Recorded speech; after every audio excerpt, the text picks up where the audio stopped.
हाय बच्चों, देखो आज की क्लास में हम लोग पढ़ेंगे स्टैंडिंग वेव का फॉर्मेशन ऑन स्ट्रिंग। तो इसके पहले वाली क्लास में हम लोगों ने थोड़ा सा स्टैंडिंग वेव के बारे में पढ़ लिया था। दैट इज हम लोगों ने ये पढ़ा था कि स्टैंडिंग वेव का फॉर्मेशन तब होता है जब एक इंसिडेंट वेव और रिफ्लेक्टेड वेव एक ही पोजीशन पे लाई करते हैं, तो जो रिजल्टेंट बनेगा उसका नाम स्टैंडिंग वेव। तो दोनों में एक कंडीशन था, तो दोनों का एम्पलीट्यूड का वैल्यू सेम होना चाहिए था। तो अगर हम लोग कोई जनरल एक्सप्रेशन लेते हैं इंसिडेंट वेव का, it is a sine of omega t minus k x. देखो एक्स का कॉफिशिएंट, टी का कॉफिशिएंट अलग, wave is moving along positive x axis. अब एक दूसरा होगा reflected wave, a sine of omega t plus k x. तो दोनों का साइन का कॉफिशिएंट सेम है, एक्स और टी का, मतलब वेव नेगेटिव, मतलब एक वेव ऐसे गया एक वेव ऐसे गया, उल्टा आया, तभी तो स्टैंडिंग वेव फॉर्म करेगा। और दोनों का एम्पलीट्यूड सेम होना चाहिए था। तो इन दोनों को अगर फर्दर सिंप्लीफाई करते हैं, then we get sine A plus sine B, that's 2 sine A plus B by 2। तो ए प्लस बी कीजिएगा तो सिर्फ ओमेगा टी बचेगा।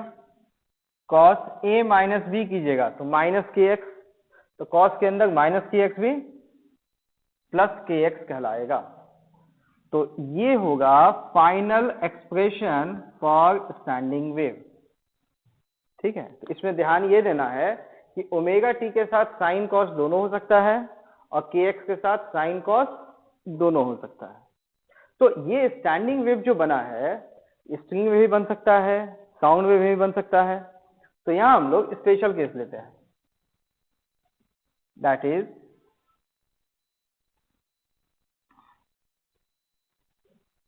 One and fixed. देखो मतलब ये एक रस्सी सेलेक्ट की स्ट्रिंग जो एक एंड पे फिक्स हो गया and the other and is free. आप इसको ऊपर नीचे लेके ऑसिलेट कर सकते हैं। तो जब आप इसे ऑसिलेट करते हैं तो सबसे सिंपल शेप जो बनता है इसमें वो ऐसा बनेगा, कभी ऐसा, कभी ये, कभी ये, सबसे सिंपलेस्ट शेप। तो इस रस्सी का एक लेंथ भी होगा L। इसे अगर हम कंपेयर करते हैं हम लोग वेव लेंथ के साथ, this length is the lambda. तो ये वाला पार्ट कंपेयर कीजिए यहाँ पे, तो ये लैम्डा बाई 2, ये मिडिल का पार्ट से लैम्डा अपॉन 4। तो ये पार्ट कितने लेंथ का होगा, लैम्डा बाय 4। तो यहाँ L should be equal to lambda upon 4। तो वेवलेंथ और फ्रीक्वेंसी में रिलेशन था lambda f equal to v, तो लैम्डा का वैल्यू v बाय एफ, इस लैम्डा का वैल्यू पुट कर देंगे v अपॉन 4f। और ये जो शेप बना है सबसे सिंपल टाइप का, तो इसके लिए जो फ्रीक्वेंसी होगा उसका नाम f नॉट। तो यहां से इस f नॉट का वैल्यू, f नॉट ऊपर लेंथ नीचे, v अपॉन 4l। तो ये जो फ्रीक्वेंसी है करॉस्पॉन्डिंग टू सिंपलेस्ट शेप, तो इसका एक नाम कहलाता है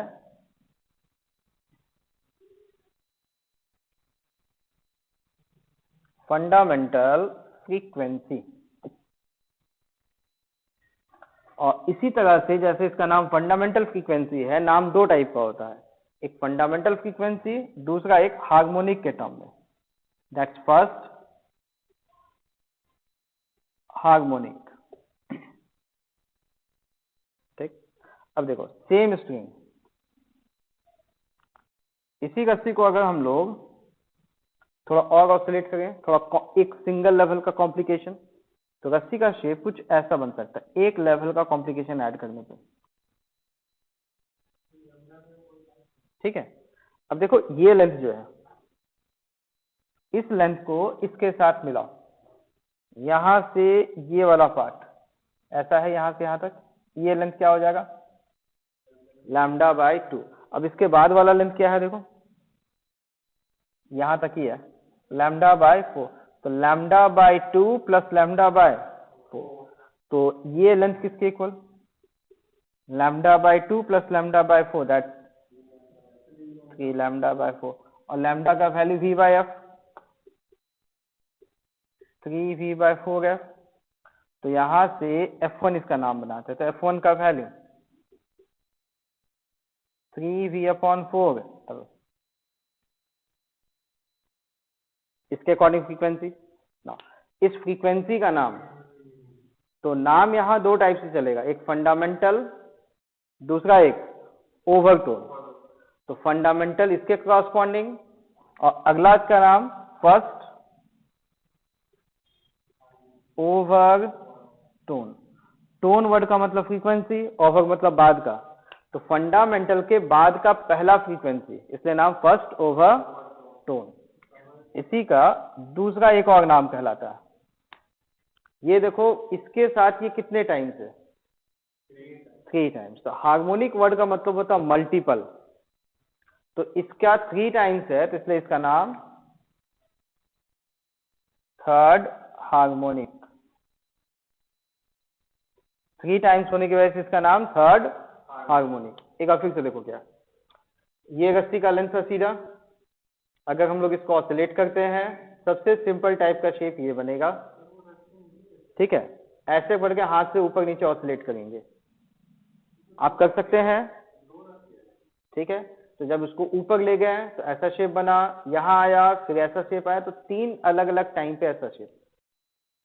तो इस लेंथ को जब कंपेयर करते हैं इसके साथ, तो ये लेंथ किसके इक्वल आएगा, λ/4, और लैम्डा का वैल्यू पुट कर दिया, तो ये फ्रीक्वेंसी मिला। तो बेसिक के कॉरस्पॉन्डिंग का नाम फंडामेंटल या फर्स्ट हार्मोनिक।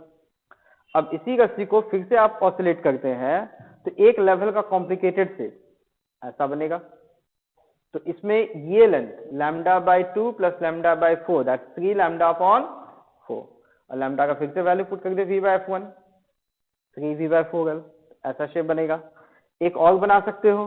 तो इस तरह से कॉम्प्लिकेटेड लेवल अगर बनाते जाओ, एक एक स्टेप बढ़ाते जाओ, तो ऐसे कितने शेप्स बन सकते हैं, इनफाइनाइट। इन सब के लिए अगर जनरल फॉर्मूला निकालना है, तो देखो ये था F0, F1, अगर हम लोग Fn निकालते हैं जनरल फॉर्मूला, तो 0 में 1 टाइम, 1 में 3 टाइम, तो 2 में 5 टाइम, ऑड नंबर चल रहा है, तो जनरल फॉर्मूला क्या आएगा, 2n + 1 v/4l, जनरल एक्सप्रेशन, ठीक है। अब इसमें नोड बताओ कितने होते हैं।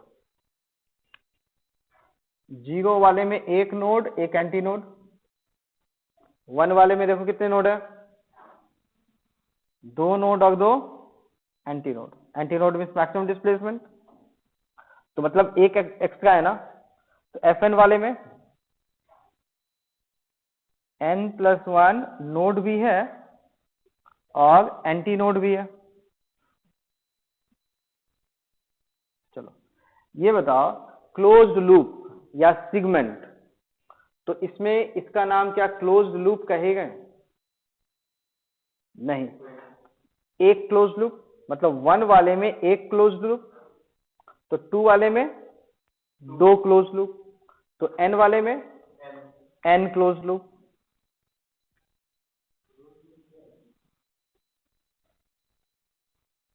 ऐसे ऐसे करके क्लोज लूप एक बन सकता है कि नहीं, तो एक क्लोज लूप बना, ये तो क्लोज नहीं कहलाएगा। तो 0 वाले में कोई भी क्लोज लूप नहीं बना, 1 वाले में एक क्लोज लूप बना, तो 2 वाले में 2 क्लोज लूप बनेगा, तो n वाला निकाल गए तो n क्लोज लूप्स बनेंगे। नोड हम लोग उस पॉइंट को डिफाइन करते हैं जिनका डिस्प्लेसमेंट 0, तो 0 डिस्प्लेसमेंट वाला पॉइंट यहाँ पे एक ही है, इसका डिस्प्लेसमेंट सबसे ज्यादा हो सकता है, तो इसका नाम एंटी नोड। तो यहाँ एक नोड एक anti node, in the same way एक नोड 2 नोड, और यहाँ पे 2 एंटी नोड। तो उसी तरह से 1 वाले में 2 नोड 2 एंटी नोड, तो n वाले में n + 1 node, n + 1 anti node. 1 in 6 की कहानी। सेम वे में फ्रीक्वेंसी जो सबसे सिंपल बनेगा उसका नाम F0, इसका नाम फंडामेंटल फ्रीक्वेंसी या फर्स्ट हार्मोनिक। तो नाम दो तरह से चलता है, एक फंडामेंटल के अकॉर्डिंग, एक हार्मोनिक के अकॉर्डिंग। तो इसका नाम फंडामेंटल, अगला first overtone, second overtone, third overtone, so on. Harmonic word का मतलब होता है मल्टीपल। तो बेसिक वाले का नाम फंडामेंटल था, फर्स्ट हार्मोनिक।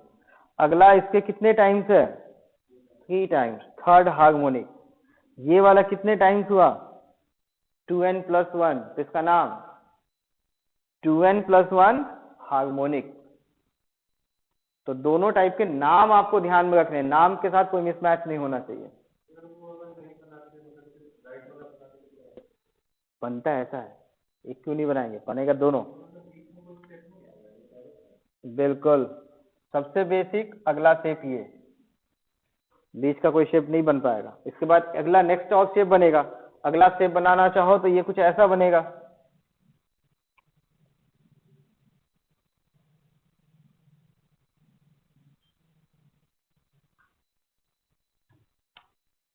ये देखो, λ/2, λ/2, λ/4, दैट 5 λ/4। इस तरह से बहुत सारे शेप्स बन सकते हैं। मतलब इसमें जो फ्रीक्वेंसीज मिलता है कोई ऐसा रैंडम फ्रीक्वेंसी नहीं। अगर इसका फ्रीक्वेंसी 50 है तो ये 3 × 50, अगला 5 × 50, तो बोलेगा 80 बनेगा क्या? 80 बनेगा ही नहीं, 80 के लिए कोई ऑप्शन ही नहीं है। ऑड नंबर मल्टीपल से फंडामेंटल का जो भी आया उसका ऑड नंबर टाइम्स मिल सकता है, बीच वाला वैल्यूज फिर नहीं मिलेंगे। कोई कंफ्यूजन है तो पूछिए इसमें। देखो, नाम है इसका, जैसे तुम्हारे स्कूल का एक नाम होता है, एक घर का नाम होता है ना, ठीक है, वैसे ही लोगों का दो नाम है। एक का नाम फंडामेंटल, अगले वाले का नाम फर्स्ट ओवरटोन, अगला सेकंड ओवरटोन, थर्ड ओवरटोन। इसके अकॉर्डिंग नामकरण चला। एक दूसरा नाम चलता है इसका हार्मोनिक के टर्म्स में, first harmonic, second harmonic, third harmonic, वो हार्मोनिक मल्टीपल। जैसे इसका 3 टाइम्स है तो थर्ड हार्मोनिक है, 2 टाइम्स तो कोई मिला ही नहीं, तो सेकंड हार्मोनिक बनता नहीं है। लेकिन फंडामेंटल वाले सीक्वेंस में कोई मिस नहीं, fundamental, first overtone, second overtone, third overtone हमेशा ही रहेगा।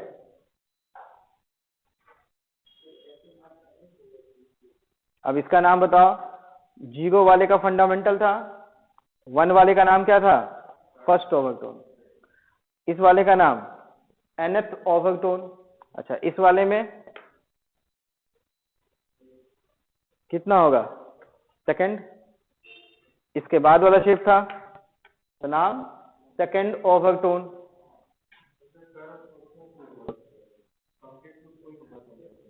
ओवरटोन मतलब ऐसा नहीं, नाम है इसका नाम 1, 2, 3, 4, 5 काउंटिंग होता है ना, तो वैसे ही काउंटिंग, बट यहाँ के काउंटिंग स्टार्ट होता है फंडामेंटल से।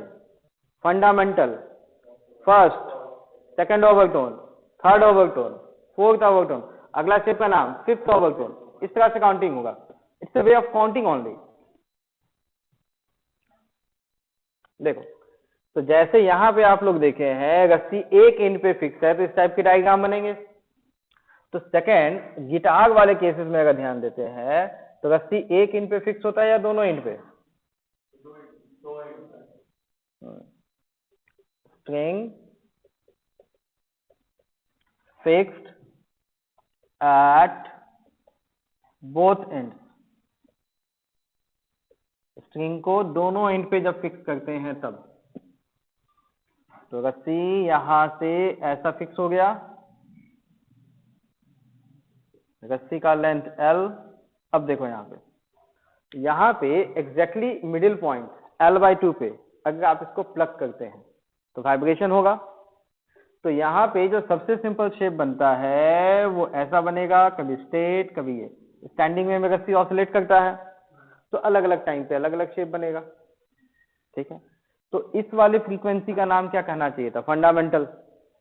अब कंपेयर करो, ये वाला लेंथ इस वेव लेंथ का कितना पार्ट है? λ/2। तो L is equal to lambda by 2 और लैम्डा का value V by f, simple वाले का नाम f not, V upon 12, simple वाले का नाम V बाय 12, इसका नाम फंडामेंटल या दूसरा नाम फर्स्ट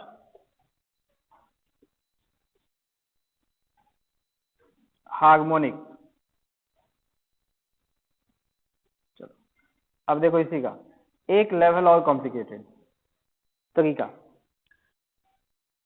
सेकंड लेवल का करना है। तो इस लेंथ L को आप दो हिस्सों में डिवाइड करो, L/2 L/2। तो एक L/2 का मिड पॉइंट को चुनो, मतलब ये लेंथ L/4, उसके इस इनको प्लग करते हैं, गिटार वाले स्क्रीन से ऐसे प्लग करो।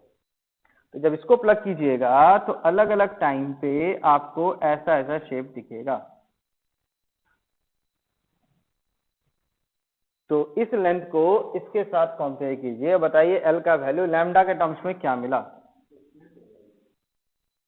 क्या होगा लेंथ लैम्डा के टर्म में? एग्जैक्ट लैम्डा है, ये लैम्डा बाई 2, ये लैम्डा बाई 2, दोनों को ऐड करने पे लैम्डा, और इसे ही आप F के टर्म में लिखेंगे तो V बाई F1, तो F1 का वैल्यू V बाई L, आप चाहो तो 2/2 नीचे भी लिख सकते हो। अब नाम बताओ इसका क्या होगा, फंडामेंटल के बाद ओवरटोन, कौन सा? First overtone.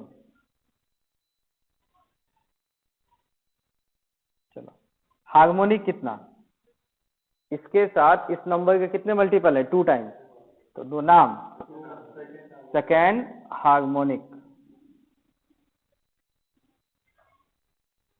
ठीक है। लेंथ मिलाओ,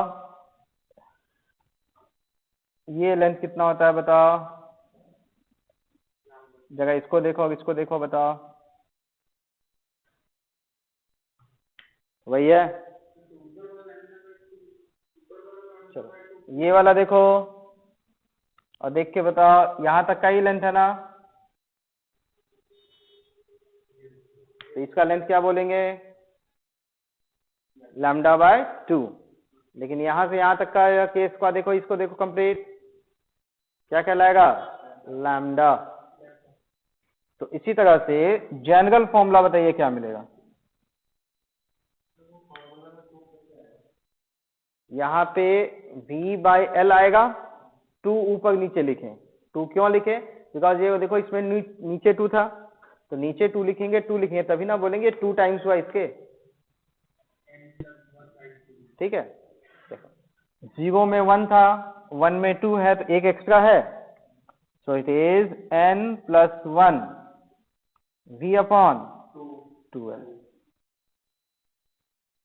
ये बताओ ओवरटोन कौन सा कहलाएगा? 1 वाले का फर्स्ट ओवरटोन, n वाले का nth ओवरटोन। हार्मोनिक कौन सा? 1 वाले का सेकेंड, n वाले में n+1, n+1 हार्मोनिक। इसमें बताइए नोड कितने होंगे, देखो इसमें जनरल वाले में 0 वाले में कितने थे?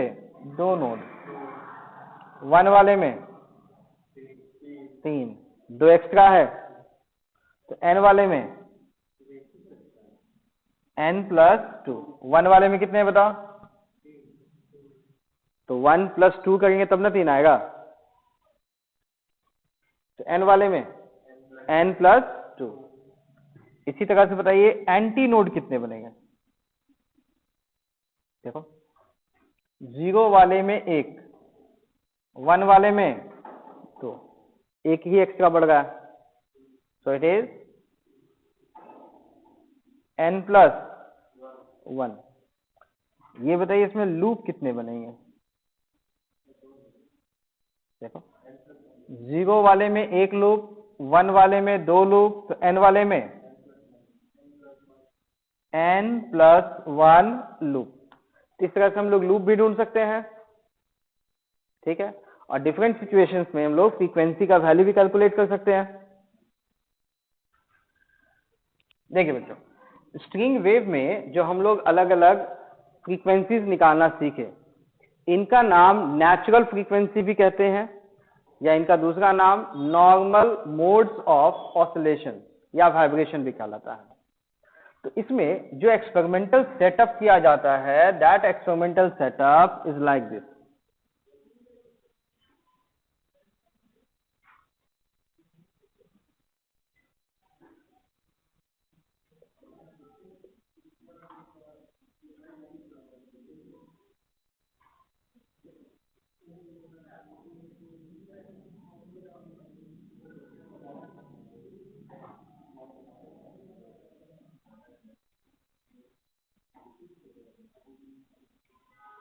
देखो यहां पे क्या है कि वाइब्रेशन इस वाले रस्सी में किया जाएगा, ठीक है।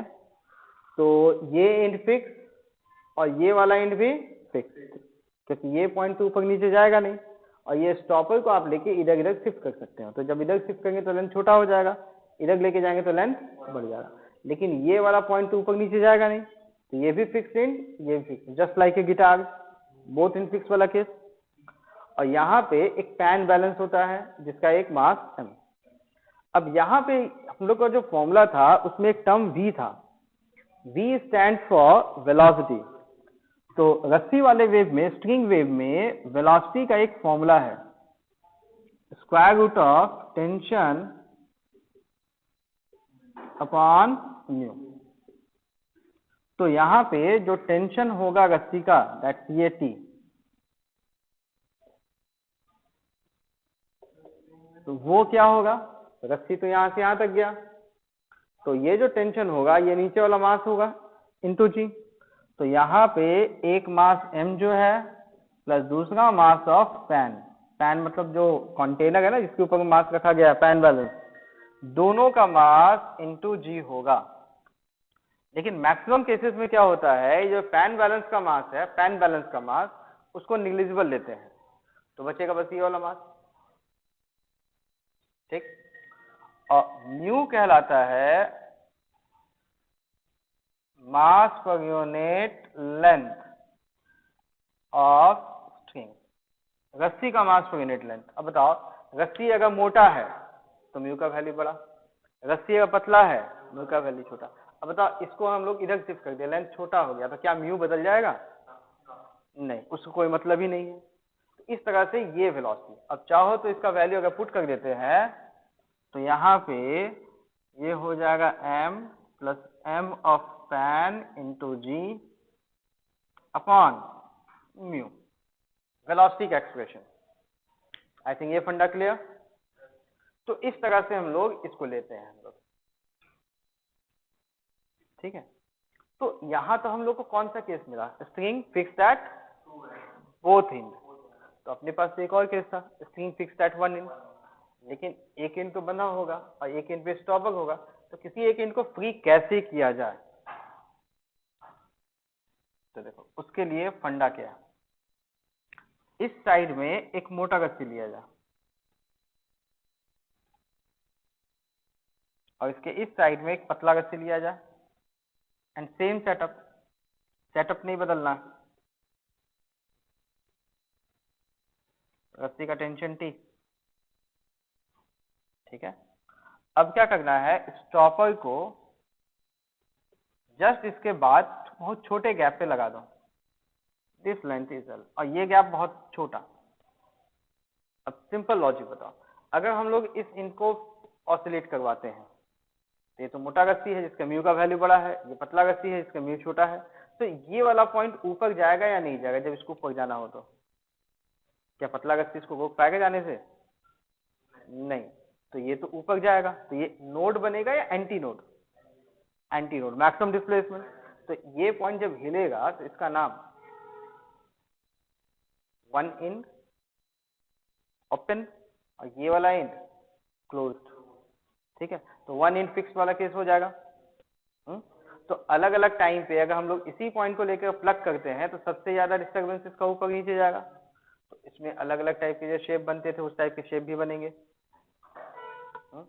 तो इस तरह से हम लोग 1 एंड फिक्स करते हैं।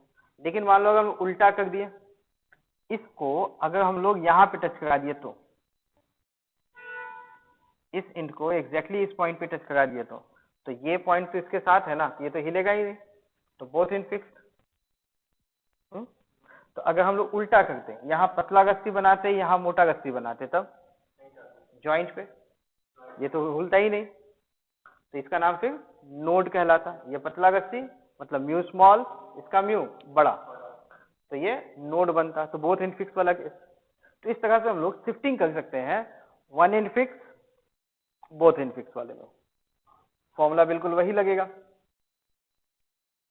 ये पार्ट समझ में आ गया। चलो अब यहाँ पे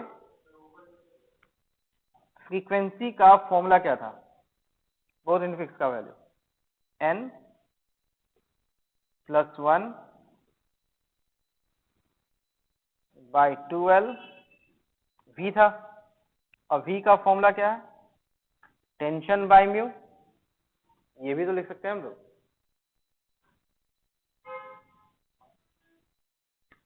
t बाय म्यू, या मास भी लिख सकते हैं। तो जगह ये बताओ f प्रोपोर्शनल टू l है या प्रोपोर्शनल टू 1/l? इसका नाम लॉ ऑफ लेंथ। तो बताओ f प्रोपोर्शनल टू t है या square root of t? Law of tension, f proportional to 1/स्क्वायर रूट ऑफ म्यू, इसका नाम law of mass per unit length. मतलब फॉर्मूला के अकॉर्डिंग नाम दे दिया गया लॉ के नाम पे।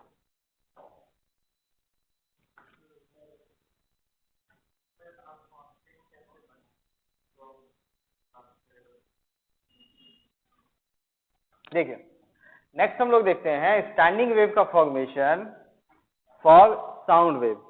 तो इसमें क्या होता है कि एक हम लोग ट्यूब लेते हैं, इस ट्यूब का एक लेंथ भी होगा, ठीक है। इस ट्यूब का नाम रेजोनेंस ट्यूब भी कहते हैं, ठीक है। इसका नाम ऑर्गन पाइप भी कहलाएगा, कई बार इसका नाम कुंड्स ट्यूब भी कहते हैं, Kundt's tube in the name of scientist, ठीक है। अब यहां क्या होता है कि हम लोग एक ट्यूनिंग फॉल्ट सेलेक्ट करते हैं इस टाइप के शेप का। तो ट्यूनिंग फॉल्ट का जो हैंडल है उसे पकड़ लिए, और ये दो एंड जो दिख रहे हैं, हम लोग किसी एक एंड को ऐसे हिट करते हैं दीवार पे, वाइब्रेशन होगा। तो जो वाइब्रेटिंग पार्ट है उसको हम लोग ले आके यहाँ ऐसे रखते हैं, तो ऊपर नीचे ऑसिलेट किया, तो नीचे यहाँ जो वेव होगा उसको नीचे प्रेस भी किया एयर को, और फिर ऊपर भी गया। तो इस तरह से कंप्रेशन रेयरफैक्शन का फॉर्मेशन होता है यहाँ। तो एक वेव इधर गया, एक लौट के आया, दोनों वेव की वजह से यहाँ स्टैंडिंग वेव का फॉर्मेशन होता है, ठीक है। तो यहाँ पे हम लोगों को कुछ पॉइंट ध्यान में रखना होगा। पहला कि यहाँ पे भी दो केसेस होगा, एक साइड तो ट्यूनिंग फॉल्ट लगेगा तो ये एंड ओपन, ये दूसरा ओपन है, यहाँ चॉइस होती है, इसको बंद भी कर सकते हैं, इसको खुला भी कर सकते हैं। तो पहला हम लोग देखते हैं ओपन एंड।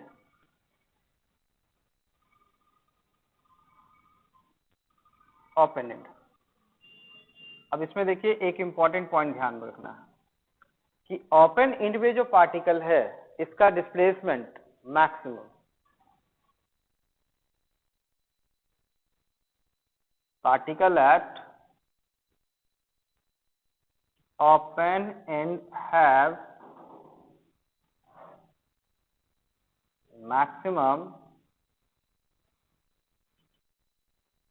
displacement, ठीक है। अब यहाँ पे वेव पैटर्न को समझने के लिए आपको थोड़ा सा पुराने फंडे को याद करना पड़ेगा। देखो इस तरह से वेव बनाते हैं, इस तरह के वेव में ये बताइए इस पॉइंट का डिस्प्लेसमेंट कितना है, देखो इस पॉइंट का डिस्प्लेसमेंट मैक्सिमम, इसी वेव को हम लोग ऐसे भी तो बना सकते हैं, वर्टिकल बना दिए, डिस्प्लेसमेंट, देखो डिस्प्लेसमेंट मैक्सिमम, गॉट इट। तो बताओ सबसे सिंपल शेप में ये तो ओपन एंड है, तो अगर वही हम लोग ये सीधा लाइन को डॉटेड लाइन ऐसे बना दे, तो इस पॉइंट पे डिस्प्लेसमेंट मैक्सिमम होना है, तो वो पॉइंट यहाँ का होगा या इधर का, इधर वाला पॉइंट। और ये भी ओपन एंड है जो अपना केस देख रहे हैं इसमें, तो इस पॉइंट का डिस्प्लेसमेंट भी मैक्सिमम, वो भी इधर वाला पॉइंट होना चाहिए था। तो सबसे सिंपल केस जो यहाँ बन सकता है स्टैंडिंग वेव के केस में, एक ये बनेगा या सीधा या फिर ऐसे, ठीक है। तो या तो ये वाला शेप बनेगा वाइब्रेट करते हुए सीधा बनेगा, या फिर ऐसे ये वाला शेप बनेगा। स्टैंडिंग वेव में तीनों शेप बनता है अलग अलग टाइम पे, एक शेप ये बना सीधा और इस टाइप का वेव, ठीक। तो यहाँ पे अगर हम लोग इसको, इसका वेवलेंथ लैम्डा है, तो ये लेंथ लैम्डा के टर्म्स में बताओ क्या कहलाएगा, ये लेंथ लैम्डा बाय 4, ये लेंथ भी लैम्डा बाय 4, दोनों को ऐड करेंगे तो लैम्डा बाय 2, तो ये लेंथ कहलाएगा लैम्डा अपॉन 2, और लैम्डा का value v by F, F not is v by 12। इसका नाम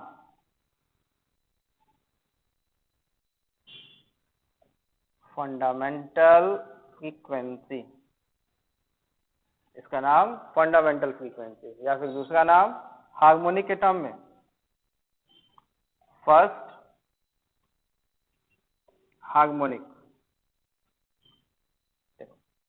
उसी तरह से अगर हम लोग सेकंड केस देखते हैं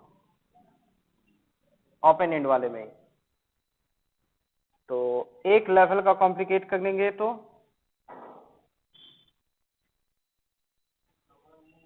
ये लेंथ बताइए, ये लेंथ को लैम्डा के टर्म में क्या बताएंगे, lambda by 4, lambda by 2 plus lambda by 4, lambda by 4, lambda by 2, lambda by 4 add करने पे लैम्डा, तो L equals lambda, that's V by F1, F1 is V by L, 2 ऊपर नीचे मल्टीप्लाई कर सकते हैं, तो नाम बताइए इसका क्या होगा,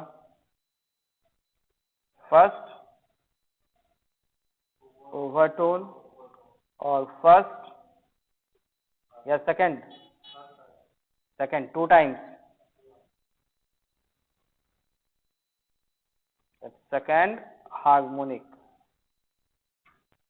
उसी तरह से Fn का फॉर्मूला, ये तो वही है ना, string fixed at both and वाला फॉर्मूला चल रहा है, Fn का फॉर्मूला n+1 v बाय 12। अब देखो वैसे ही जैसा हम लोग यहाँ सिचुएशन देखे हैं, एक सिचुएशन और मिलता है जिसका नाम ओपन एंड कहे हैं, वैसे ही कहलाएगा वन एंड क्लोज्ड, ठीक है। अब आपको बस ध्यान रखना है, जब वन एंड क्लोज होगा, ओपन एंड पे डिस्प्लेसमेंट मैक्सिमम था, तो particle at closed end have zero displacement.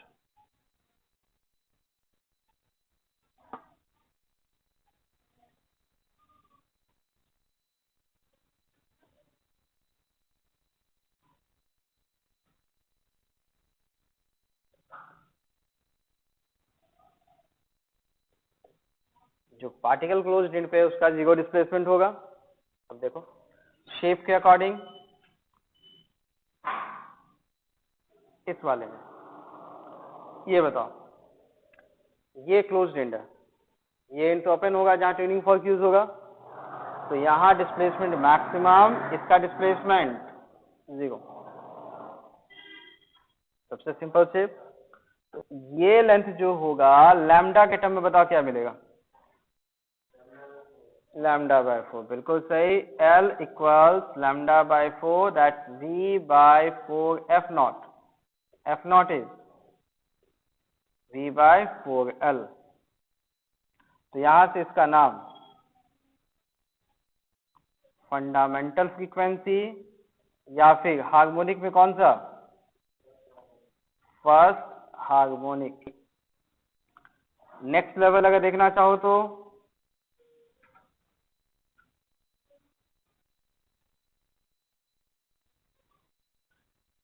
ये लेंथ लैम्डा के टर्म में, ये लेंथ लैम्डा के टर्म में lambda by 2 plus lambda by 4,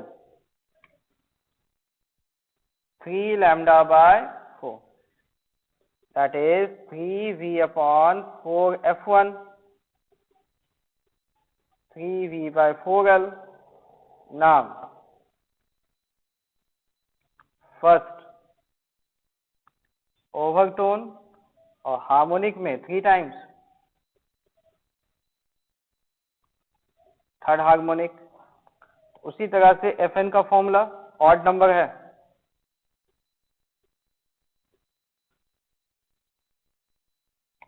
n plus 1 V upon 4L। तो अलग अलग सिचुएशन में ऑर्गन पाइप के केस में हम लोग इस तरह से अलग अलग फ्रीक्वेंसीज कैलकुलेट कर सकते हैं। देखिए, आप लोग क्लास 9 में पढ़े थे दो टर्म, एक का नाम कंप्रेशन, एक का नाम रेयरफेक्शन। तो कंप्रेशन मतलब हाई प्रेशर, रेयरफेक्शन मतलब लो प्रेशर। किसके रिस्पेक्ट में? एटमॉस्फेरिक प्रेशर से ज्यादा प्रेशर हो गया तो कंप्रेशन, एटमॉस्फेरिक प्रेशर से कम प्रेशर हो गया तो रेयरफेक्शन। नाम याद रखिएगा। अब होता क्या है कि जिस पॉइंट पे आपका नोड बनता है उस पॉइंट पे जो प्रेशर होता है वो या तो कंप्रेशन होता है या रेयरफेक्शन। जैसे यहाँ पे नोड बना तो यहाँ का pressure P not plus del p भी हो सकता है, P not minus del p. लेकिन जो ओपन एंड होता है उस पॉइंट पे प्रेशर हमेशा एटमॉस्फेरिक, जैसे यहाँ पे P नॉट ही होगा, उस तरह से यहाँ पे प्रेशर P नॉट और यहाँ का प्रेशर बोलेंगे तो P not plus del p या P नॉट माइनस, या तो कंप्रेशन या रेयरफेक्शन। वैसे यहाँ पे बताओ P not plus del p या P not minus del p, यहाँ का P नॉट। ये हमेशा टर्म याद रखना है आपको, ठीक है।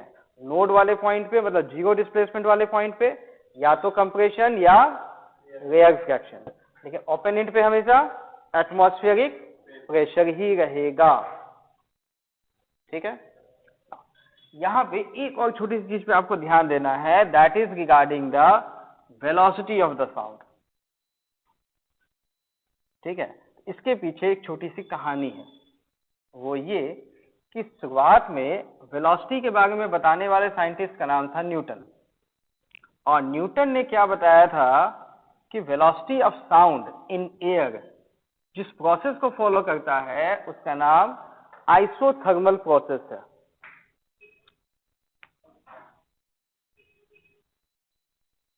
According to Newton,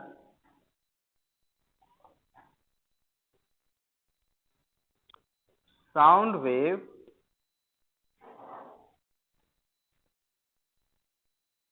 propagate according to isothermal process।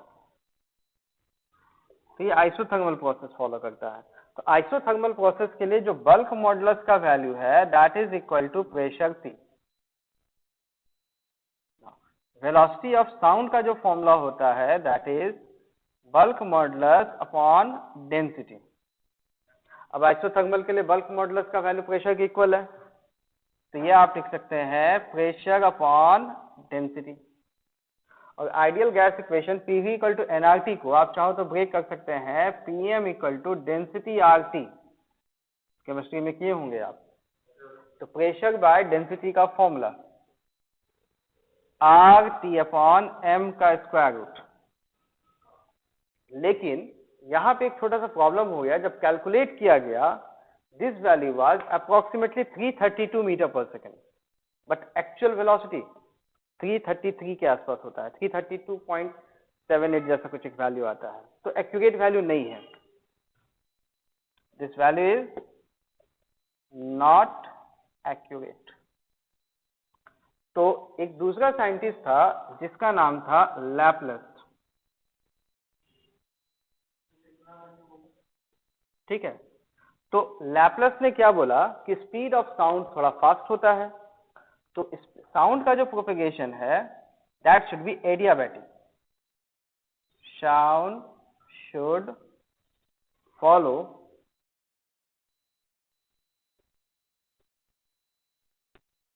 adiabatic process, not isothermal। Reason, क्योंकि कोई भी फास्ट प्रोसेस होता है उस फास्ट प्रोसेस के लिए हमेशा कहा जाता है कि that process is always adiabatic, तो ये भी एडियाबैटिक होना चाहिए था। और एडियाबैटिक के अकॉर्डिंग जब बल्क मॉडुलस का वैल्यू निकलता है that is equal to gamma times P, और ये गामा Cp बाय Cv है, gamma is Cp upon Cv। तो एयर में मैक्सिमम क्या है, oxygen nitrogen O2 N2, that is 7/5 1.4। तो एयर के लिए जो हम लोग लेंगे that value is almost 1.4, that 7/5 direct में गैस कंडीशन। तो इसके अकॉर्डिंग वेलोसिटी ऑफ साउंड का जो फॉर्मूला था बल्क मॉडुलस बाय डेंसिटी का रूट, वो टर्न हो जाता गामा पी बाय डेंसिटी, और प्रेशर बाय डेंसिटी का फॉर्मूला केमिस्ट्री में तो था ही, that's gamma R T upon. अब ये वैल्यू जो मिलता है this value is accurate, 333 metre पर सेकेंड एग्जैक्ट वैल्यू मिलता है। तो कहा गया कि ये जो लैपलेस ने जो करेक्शन किया है जिसकी वजह से ये वैल्यू मिला वो सही है, इसलिए ये टर्म लैपलेस करेक्शन के नाम से जाना जाता है। It's often known to be Laplace correction.